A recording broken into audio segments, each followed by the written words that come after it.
के बिहारी लाल की जय। माव जो भी समाराप्य लोकानामेकमीश्वरम् पदत्रयं रणीते यो बुद्धिमान दुपदाश्रुषम्। मैंने तीनों लोकों का एकमात्र अधिपति हूँ और दीप देने वाला दीप दे सकता हूँ। जो मुझे अपनी वाणी से प्रसन्न कर ले और मुझसे केवल 3 पग भूमि मांगे, यह भी क्या बुद्धिमान कहा जा सकता है। ब्रह्मचारी जी जो एक बार मुझे मांगने के लिए मेरे पास आया, उसे फिर कभी किसी से कुछ मांगने की आवश्यकता नहीं पड़नी चाहिए। अतः अपनी जीविका चलाने के लिए तुम्हें जितनी भूमि की आवश्यकता हो उतनी भूमि मांगो। 3 पग छोटे पैर से आप क्या मांगते हो? तब वामन भगवान ने कहा, बड़े ध्यान से सुनना है। वामन भगवान क्या कहते हैं? यवन्तो विषयः प्रेष्टो स्त्रीलोक्यमजितेन्द्रियम्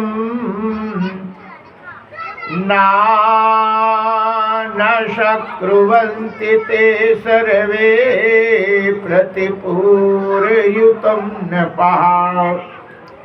वामन भगवान ने कहा, राजन, संसार के सब प्यारे विषय एक मनुष्य की कामनाओं को भी पूर्ण करने में समर्थ नहीं है। यदि वह अपने इंद्रियों को वश में रखने वाला संतोष ना हो तो 3 पग भूमि से संतोष नहीं कर लेता। उसे तो 9 वर्षों से युक्त एक दीप भी दे दिया जाए तो भी वह संतुष्ट नहीं हो सकता, क्योंकि उसके मन में 7 दीप पाने की इच्छा बनी ही रहती है। मैंने सुना है कि भृगु गए आदि नरेश 7 दीपों के अधिपति थे, परंतु उतने धन और भोगों की सामग्रियों के मिलकर भी वे तृष्णा का पार नहीं पा सके। जो कुछ प्रारब्ध में मिल जाए उसी से संतुष्ट रहना पुरुष अपना जीवन सुख से व्यतीत करता है, परंतु अपने इंद्रियों को वश में ना करने वाला तीनों लोकों को राज्य पाने पर भी दुखी ही रहता है, क्योंकि उसके हृदय में असंतोष की आग धधकती रहती है। धन और भोगों के संतोष ना होना ही जीवन के जन्म मृत्यु के चक्कर में गिरने का कारण है। याद रखना, जो व्यक्ति के संतोष नहीं है वही जन्म मृत्यु के कारण गिरता है। अतः जो कुछ प्राप्त हो जाए उसी में संतोष कर लेना मुक्ति का कारण है। याद रखना, अपने पास जो भी चीज मिल जाए उसी में संतुष्ट रहना यही मुक्ति का कारण है। गोधन गज धन बाज धन और रतन धन खान, जब आवे संतोष धन तो सब धन धूर समान। जो ब्राह्मण स्वयं प्राप्त वस्तु में से ही संतुष्ट होता है उसके तेज की वृद्धि होती है। उसमें असंतोषी होने जाने पर उसका तेज वैसे ही शांत हो जाता है जैसे जल से अग्नि। उसमें संदेह नहीं। आप मुँह मांगी वस्तु देने वालों में शिरोमणि हैं, इसलिए मैं आपसे केवल अपने पैर से 3 पग पृथ्वी मांगता हूँ और आप दे दीजिए, यही पूरा हो जाए। हमें लेटवे को जमीन चाहिए, बाकी हमें कछु नहीं चाहिए। 3 पग में हम केवल लेट ले, बस हम लेटे और कोई ये ना कहे झाड़ू लगाना, उठो। अपने जमीन में लेटे, जब मने जब उठाए, जब मने जब बैठे। दूसरे में लेटे तो बात ये करो, अपना कमंडल उठाओ, अपना ये उठाओ, खाली यही है पूजा पाठ का दिक्कत पड़ता। इसलिए हमें 3 पग मेरे पग से आप नाप दीजिए, नाप दे दीजिए। इतना कह ही रहे थे, सुखदेव जी कह रहे थे। सुखदेव जी कहते हैं कि वामन भगवान ने तीर्थव्रत का संकल्प करने के लिए जल पात्र उनके पत्नी को दिया, पद्मावती को दिया, ले जल तू डाल पति के हाथ में, तब संकल्प पूरा होता है। नहीं तो तुम मुंह बनाएगी कि हमसे तो पूछा ही नहीं और दान कर दे, हम भैया उसमें नहीं है, इसलिए जल तू डाल। संकल्प में पद्मावती के हाथ में जल दिया है।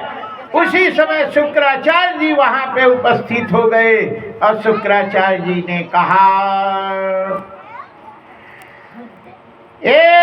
वैरोचने साक्षात भगवान विष्णुरव्युया कश्यपादादितेजान्तो देवानां कार्य साधकः। शुक्राचार्य ने कहा, विरोचन कुमार, मेरे प्यारे प्यारे शिष्य बलि, ये स्वयं अविनाशी विष्णु भगवान का अवतार है। ये अदिति के गर्भ से देवताओं का काम बनाने के लिए यहाँ पे अवतीर्ण हुआ है। तुमने यह अनंत ना जानकर कि ये मेरा सब कुछ छीन लेंगे, उन्हें दान देने की प्रतिज्ञा कर ली है। यह तो देवों पर बहुत बड़ा अन्याय होने जा रहा है, दैत्यों पर बहुत बड़ा अन्याय होने जा रहा है। इसे मैं ठीक नहीं समझता। स्वयं भगवान ही अपने योग माया से यह छोटा सा बंटनिया रूप धारण कर लिया, ब्रह्मचारी बन गया है। इसके मुस्कान पे नहीं पड़, इसकी सूरत पे नहीं जा, एक कसाई है। अब 3 पग मांगेगा, एक में तो तू पृथ्वी नाप लेगा पूरा 7 द्वीप, और एक पैर में तेरा स्वर्ग नाप लेगा, और तीसरा पग कहाँ देगा, कहाँ नपवाएगा। इसलिए याद रखना, संकल्प करने के बाद भी, कहने के बाद भी यदि जीव संकट में आ जाए तो झूठ बोल देना चाहिए और अपने को बचा लेना चाहिए। यहाँ पे झूठ बोला तो उसको निंदनीय नहीं होता। स्त्री सुमर्म विवाहे च भृत्यार्थे प्राण संकटे गो ब्राह्मणार्थ हिंसाया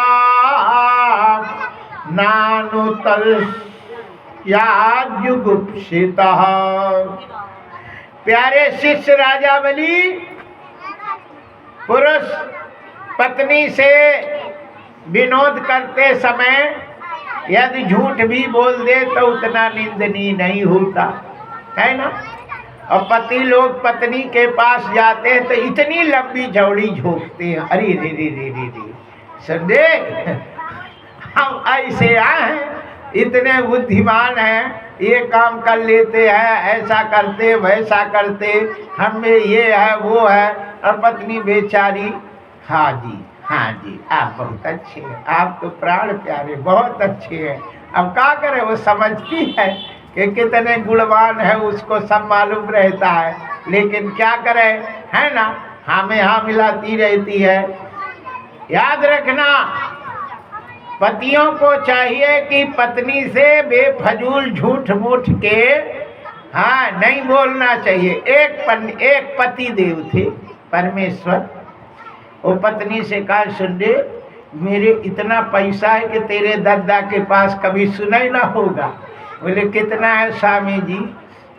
बोले 1 करोड़ की एफडी तो मेरी पंजाब बैंक में है, 1 करोड़ की, और 55 लाख की स्टेट बैंक में है और यूनियन बैंक में तो 80 करोड़ की है, 80 करोड़ की, और 56 लाख की इंडियन बैंक में है, बैंक ऑफ इंडिया में है।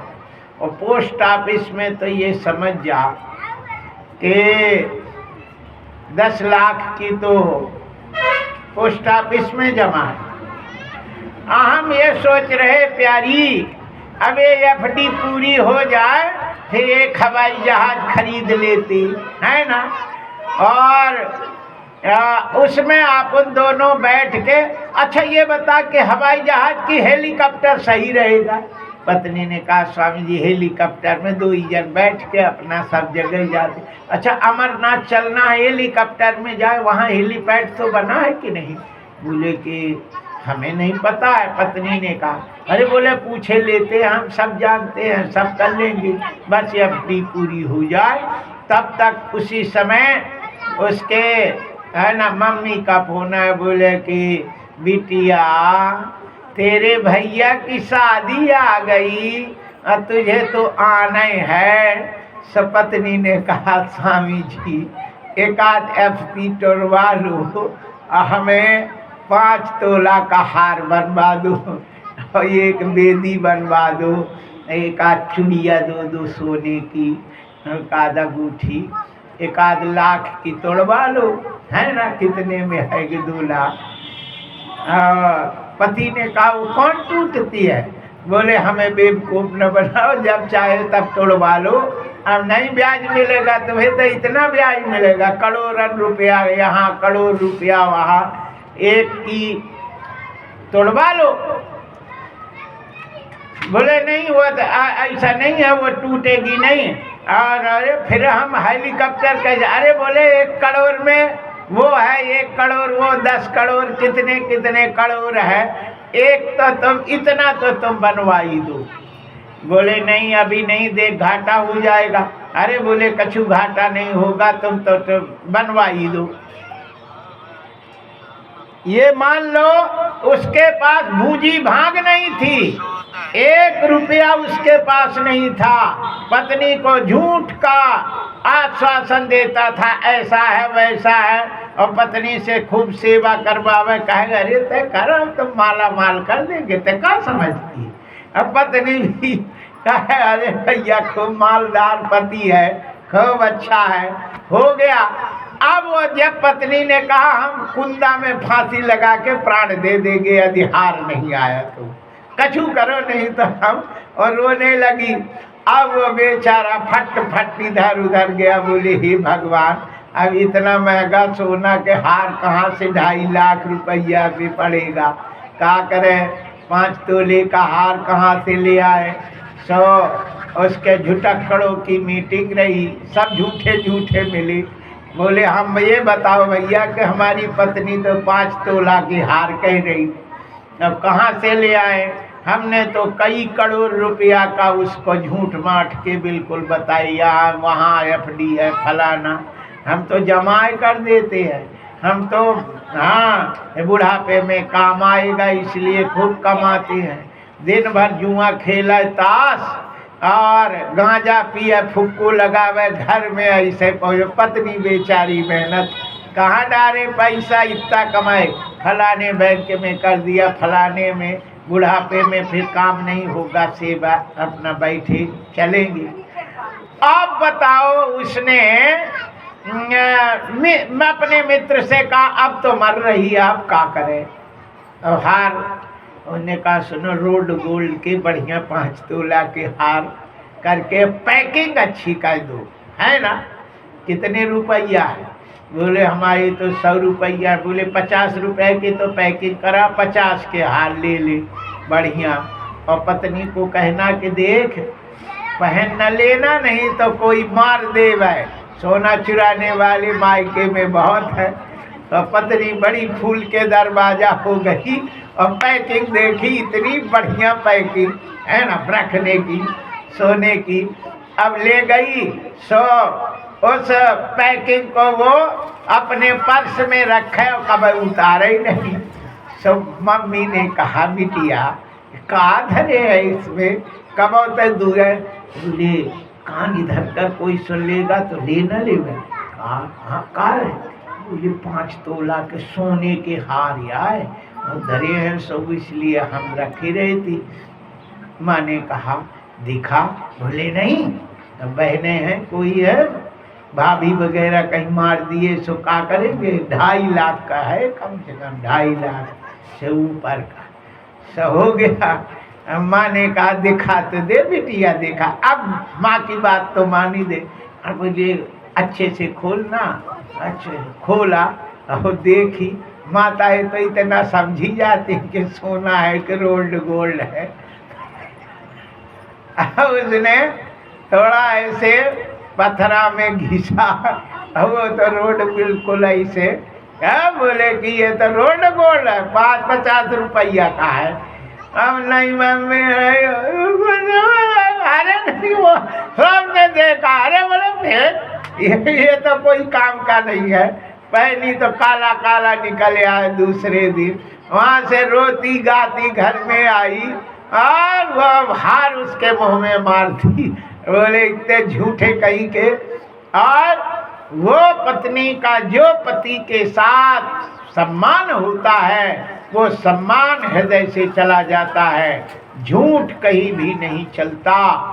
याद रखना, सत्य से ही काम होता है, झूठ से किसी का काम नहीं है। अब कोई झूठ से एक काम बना लेवे तो हमको बताना महाराज मैं झूठ से काम बना लिया। सत्य से ही काम होता है। दुकानदारी सत्य पर चलती है, 100% सत्य पे चलती, पीछे चाहे झूठे हो सफेद, लेकिन लोग लेते हैं तो सत्य के बल पर लेते हैं। जब दुकानदार कहता है कि ये 100 रुपया का है, रोजी की कसम खाते हैं, इसमें हमें बिल्कुल 1 रुपया नहीं मिल रहा है, जो कहते हैं तुम्हें अपना मान के आए दे रहे। अब वो है 20 रुपया का माल और 80 रुपया तुमसे कमा रहा है और तुम ले कब रहे हो, उसमें सत्य पर विश्वास कर रहे हो। कहता रोजी की कसम करते, बिल्कुल सत्य कहते हैं, हाँ ये बिल्कुल 100 रुपया का है, तबे तुम लोगे। अब वो कह दे 20 रुपए का है भैया और तुम जो है इसको 100 रुपया दे दो, तुम कभी लोगे? है कभी नहीं लोगे। इसलिए वो जब सत्य की कसम खाता है तबे वो जो है, चाहे पीछे झूठे हो लेकिन कसम तो सत्य का खाता है, सत्य के बल पर तुम लेते हो, झूठ के नहीं है। वो कह दे कि 100 रुपया में दे रहे हैं और झूठ बोल रहे हैं, आज तुम्हें लेना है तो ले लो, तुम कभी नहीं लोगे। 20 का 100 में क्यों ले, बताओ, नहीं लोगे। लेकिन ये सत्य का जब कसम खाता है, सत्य पे ही संसार चल रहा है। सत्येन धार्यते पृथ्वी, सत्येन तप्तः रवि, सत्येन वाति वायुश्च, सर्व सत्यम प्रतिष्ठति। सत्य कह करके, झूठ को सत्य कह के कसम खा के और तुम काम कर लो, वो तो काम हो जाएगा। लेकिन उसके पीछे ऊपर यहाँ कंधे पे 2 बैठे रहे थे, वीडियो ऑन है ना, बाएं हाथ में कैमरा लिए चित्रगुप्त बैठे रहे थे, उनका चित्रगुप्त है बिल्कुल, वो पूरी वीडियो। यहाँ जितनी बैठी है ना, कैमरा चालू है सबके कंधन पे, और भागवत और मंदिर और सब। और तुम जो है कोई पाप का काम सोचे तो दाहिना कंधा का वीडियो बंद और पाप का वीडियो चालू। हाँ, भागवत चल रही थी और तो सोच रही थी कि ये करना वो करना, इसलिए बात सही है। एक था बहुत बदमाश, बहुत चतुर, तो जब मरने के बाद गया, जब ऊपर गया, जमराज ने कहा क्यों रे तूने कितने पाप किए? बोले मैं, मेरे जैसे शरीफ तो कोई है नहीं, मैं तो ये कराया, इतना भंडारा कराया, मंदिर में इतना रुपया दिया, इतने भागवत में दिया, इतने, आरती में इतना दिया, इतना अन्नदान किया, मैं कितना धर्म करता हूँ। यमराज कहते हैं नहीं तो तुम पाप कितना किया ये तो बता। बोले मैं पाप बिल्कुल नहीं किया। कौन कहता है पाप किया है? तो 14 रहते हैं गवाह, तो 14 गवाह पेश किया गया। 14 गवाह को रहते। आदमी जहां भी पाप करता है तो 14 गवाह रहते हैं। भले कमरा में बंद हो वह कुंडी लगी हो, लेकिन 14 गवाह को तुम कुंडी नहीं लगा सकते। उत्तर, दक्षिण, पूरब, पश्चिम, आग्नेय, नैऋत्य, वायव्य, ईशान, ऊपर और नीचे, ये 10 अभिमानी देवता दिशाओं के वही रहते हैं। फिर जल देवता तो तुम्हारे मुंह में रहते हैं, है ना। जल देवता देखते हैं, अग्नि देवता देखते हैं, वायु देवता रहते हैं, वो देखते हैं। ऐसे 14 देवता गवाह रहते हैं। बोले क्यों, तूने नहीं किया था पाप? उसने कहा तुम्हें किसने देखा? हमें पाप करते समय तुमने देखा, और तुम्हें किसने देखा ये बताओ कि तुम देख रहे हो। अब वो कहते हमें किसने देखा, हमें क्या पता। बोले हम नहीं मानते, तुम्हें भी कोई देखने वाला हो। तब जाकर के यमराज चित्रगुप्त बोले क्या है? बोले वो कैमरा ऑन करो, फोटो दिखाओ। तो जब कैमरा ऑन करते तब वो पाप करते हुए देखता है। अरे को आए, तुम आए कि तुम्हारे दादा है? को आई बता? अरे बोले हम ही आए, गलती हो गई। लगा मार, यमराज लगा मार, जमदूत मार मार के उसको और फिर नरक में डालते हैं। याद रखना, तुम भगवान से कोई भी छुपा नहीं है। वो सब चित्रगुप्त तुम्हारे शरीर में बैठे हुए फोटो लेते हैं और वो पूरे के पूरे उधर बयान करेंगे। फोटो फिर देखना अपनी काका तुम किए हो पूरी फोटो। भाग धर्म की फोटो अलग और पाप की फोटो अलग। ये दो ही दाहिने कंधे पे जो बैठते हैं वो पुण्य का काम करते, पुण्य की फोटो लेते। अब बाएं कंधे पे जो रहता वो पाप की फोटो खींचता है। ऐसे दो ही चित्रगुप्त बैठे रहते हैं। इसलिए दाहिने हाथ से ही पुण्य का काम करना चाहिए। पूजा है, पाठ है, ये सब दाहिने हाथ से। अच्छा, कोई पंडित लोग माताओं के बाएं हाथ में कलावा बांधते है ना, बाएं हाथ में कलावा बांधते। काहे? बाएं हाथ बोले औरतों का बायां हाथ होता है, दाहिना पति का होता है ना। तो पति के हाथ से पुण्य धर्म करना चाहिए, लेकिन पति के हाथ में कलावा नहीं बांधना चाहिए। कहाँ लिखा है भैया?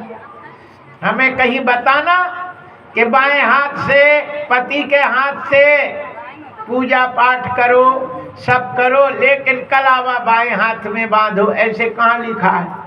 जिस हाथ से पुण्य करना चाहिए, धर्म करे, उसी हाथ में रक्षा कलावा बांधना चाहिए। बोलिए बाके बिहारी लाल की जय। बाकी समय पत्नी पति के बाएं तरफ रहती है, लेकिन हवन में, पूजन में, पाठ में पत्नी दाहिने तरफ बैठती है ना। हाँ, हमारे जजमान बैठे हैं इधर, दाहिने तरफ पत्नी बैठी है ना, दाहिने तरफ बैठ रहा, हवन में दाहिने तरफ बैठ रहा, पूजा पाठ में सब में दाहिने बैठती। अब बाकी कामन में बाएं की तरफ बैठती है। गृहस्थ के काम में बाएं, सब काम बाएं में, लेकिन वाम अंग सोहत मत धीरा है ना। वाम अंग में पत्नी वाम अंग में बैठती है। वैसे है ना, वैसे पत्नी से प्रेम करना हो, बात करना हो तो बाएं अंग में बैठाना चाहिए। लेकिन पूजा करना हो, पाठ करना हो, हवन करना हो, ये सब काम करना है, दान देना है, तो पत्नी को दाहिने अंग में बैठा के करना चाहिए। बोलिए बाके बिहारी लाल की जय।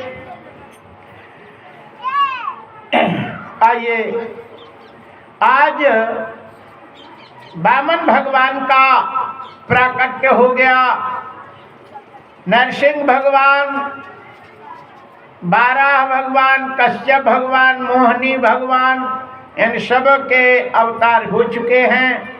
आइए अब हम आप लोगों को